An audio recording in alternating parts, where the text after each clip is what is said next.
Estamos con el padre Pedro, el padre Salvador, con Pepe Alonso y quien les habla, Alejandro Bermúdez. Se han suscitado muchísimas preguntas en torno a este tema de el tránsito de la Iglesia Católica a la Iglesia Episcopaliana de parte de Alberto Coutié. Y esto ciertamente ha suscitado muchas interrogantes y muchas preguntas sobre qué cosa es la Iglesia Episcopaliana, especialmente cuando la autoridad de la Iglesia Episcopaliana en Miami y el mismo Alberto Coutié han señalado que es más o menos lo mismo que la Iglesia Católica. Incluso el obispo episcopaliano llegó a decir que ahora Alberto Coutié es más católico.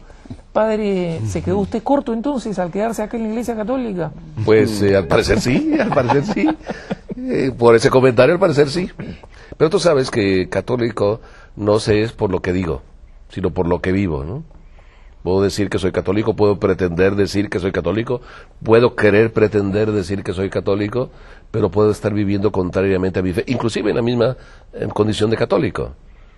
Si él dice que ellos ahora son más católicos que nosotros, pues es como el que es más carismático que el Espíritu Santo. Ya sabes que los hay, ¿no? Que hay unos que son más carismáticos que el Espíritu Santo. Pero eso de que ellos son también católicos, habría que entenderlo en su origen. ¿Qué significa ser católico? Y católico, pues si nos vamos a Atanasio, que nos dice qué significa ser católico, significa católico, pues significa ser universal, es decir, está una iglesia destinada a todos, y una iglesia que nos transmite todas las verdades. Si ya, por el hecho de pasarse, Alberto, a los episcopalianos, y admitir, por lo tanto, pues la fe de ellos, pues ya se está privando de algunas cosas, de algunas verdades que nosotros creemos, aunque a lo mejor ellos, como tú dijiste al inicio, y lo hemos comentado durante el programa, profesen el mismo credo. Efectivamente, simplemente para hacer un contexto para nuestros queridos televidentes y radioescuchas y poder apreciar más los comentarios de nuestro panel, es importante recordar que la Iglesia Episcopaliana es la rama norteamericana de la llamada Comunión Anglicana. La Comunión Anglicana comienza en el siglo XVI, en la primera mitad, cuando el rey Enrique VIII de Inglaterra decide separarse de la Iglesia Católica por una cuestión bastante sentimental, para decirlo de una manera suave. Él deseaba contraer matrimonio con una segunda mujer. Eso no se le permitió el Papa porque el matrimonio con su primera mujer era completamente válido, y Enrique VIII decide separarse de la Iglesia Católica, proclamarse cabeza de la Iglesia y de esa manera dar rienda suelta a su voluntad de dejar a la primera esposa casarse con la segunda, a la que luego terminaría matando, ¿no? O declarándola traidora, etcétera, y seguir con 6 matrimonios más. O sea, al final Enrique VIII se termina casando 7 veces. Es decir, que el origen de la Iglesia Anglicana es un poco particular. Enrique VIII originalmente quiso conservar mucho de la identidad de la Iglesia Católica, cambiando solamente el tema de la autoridad, pero uno ya se sabe que cuando rompe con la sucesión apostólica, lo que termina sucediendo es catastrófico. Con el paso del tiempo, su hija Isabel I, la Iglesia Anglicana, y en consecuencia en los Estados Unidos episcopaliana, termina perdiendo muchos de los verdaderos contenidos de la Iglesia Católica y se termina cada vez más protestantizando. Hoy en día la Iglesia Episcopaliana se proclama efectivamente católica y apostólica y dice no reconocer la autoridad pontificia, pero como sabemos, ellos han perdido la sucesión apostólica, es decir, sus apóstoles, sus obispos no son sucesores de los apóstoles, y en consecuencia sus sacerdotes no han recibido el sacramento de acuerdo a como lo hemos recibido del Señor Jesucristo, y eso tiene consecuencias importantes. Padre Pedro, no sé si podría explicar un poquito. Y eso pueden ellos debatirlo diciendo que sí, sus obispos, cuando estaban en comunión con el obispo de Roma, pues eran obispos lícitamente y válidamente pues ordenados, y por lo tanto que esos obispos han ordenado a otros obispos y sacerdotes y demás. Lo que tenemos que tener en cuenta, Alejandro, es que en el credo que profesan los hermanos episcopalianos, dicen creemos en la Iglesia que es una Y eso es una discrepancia completa para comenzar, porque como dijiste bien, pues a través de la separación que causó Enrique VIII con la iglesia, pues entonces ya la iglesia no es una. La iglesia se ha dividido y ellos pues han formado una nueva iglesia, es decir, ellos se consideran católicos porque son parte de ese tronco que es la Iglesia Católica, pero ellos son una rama, y como bien dijiste, pues una rama que tiene sus propias doctrinas y demás, que muchas de ellas no están en acuerdo o en comunión con la doctrina que enseña la Iglesia Católica a través del Papa y los obispos. Una rama rota, digamos. Exactamente, ¿no? Es una rama rota.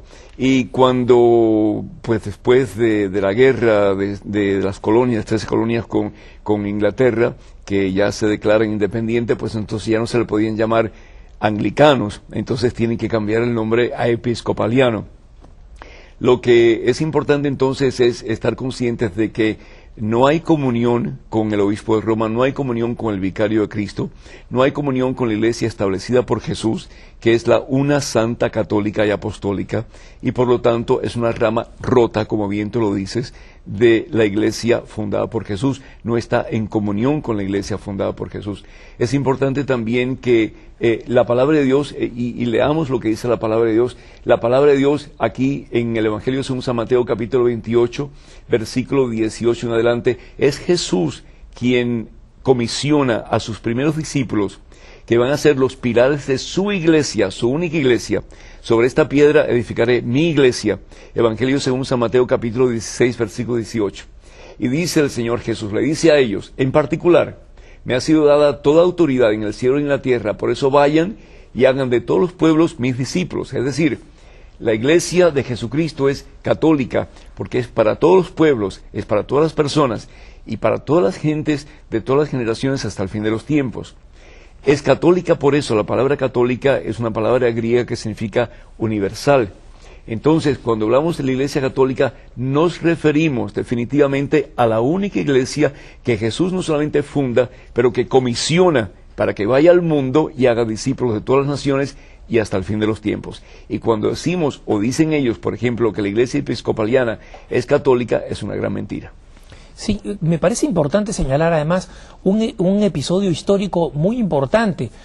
La Iglesia Católica siempre trató de recuperar los puentes rotos con la Iglesia Anglicana. Aún hoy lo hace, aunque muchas de las prácticas de la Iglesia Anglicana y Episcopaliana, la ordenación de obispos homosexuales, de obispos mujeres, de hecho la cabeza de la Iglesia Episcopaliana en los Estados Unidos es una mujer, la Iglesia Católica en la época del Papa Pío IX y luego de León XIII hizo un estudio exhaustivo sobre el tema de la sucesión apostólica y descubrió que durante un periodo muy importante de la historia la Iglesia Anglicana perdió la sucesión apostólica, es decir, la continuidad sucesiva con los apóstoles, ¿no? Y en consecuencia sus sacerdotes y sus obispos no son personas que descienden directamente de la sucesión apostólica, como sí sucede, por ejemplo, con los ortodoxos, ¿no?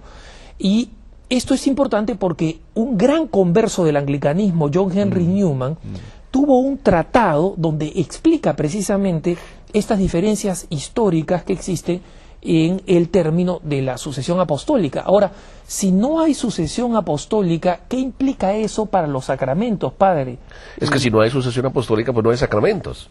Simplemente, o sea, el poder ejercer la vida como sacerdote en generación viniendo desde los apóstoles, es que tengo el poder que Cristo me da a través de los apóstoles para poder impartir su gracia. Una persona me hace el comentario precisamente esta tarde y me dice que habló con un amigo que le decía que cualquier bautizado puede consagrar. ¿Cualquier bautizado puede consagrar? ¿Qué respondes, padre? Pues, sí, si así te dice que puedo consagrar a cualquier bautizado, pues entonces apague y vámonos, ¿para qué haber sacerdotes? No, ya no claro, hay necesidad, ¿no? Yo creo que cualquier bautizado puede consagrar en el sentido de que yo puedo estirar mis manos y remedar las palabras de los sacerdotes. Jugar a la misita. Claro, jugar a la misita, como se juega a la casita, pues, ¿no? Pero eso es algo completamente distinto al hecho de la potestad real heredada por Jesucristo. Así es. Y eso es importante señalarlo. Nadie niega que los hermanos episcopalianos señalan de buena fe que ellos conservan el valor de los sacramentos, aunque en su propio catecismo no le dan la misma importancia a los 7 sacramentos, hablan básicamente del sacramento del bautismo. Pero una cosa es lo que yo digo, todos podemos consagrar, ¿no? Mi gato puede consagrar, digamos, por decir cualquier cosa, y otra cosa es la realidad Amén. del misterio del sacramento, Amén. ¿no?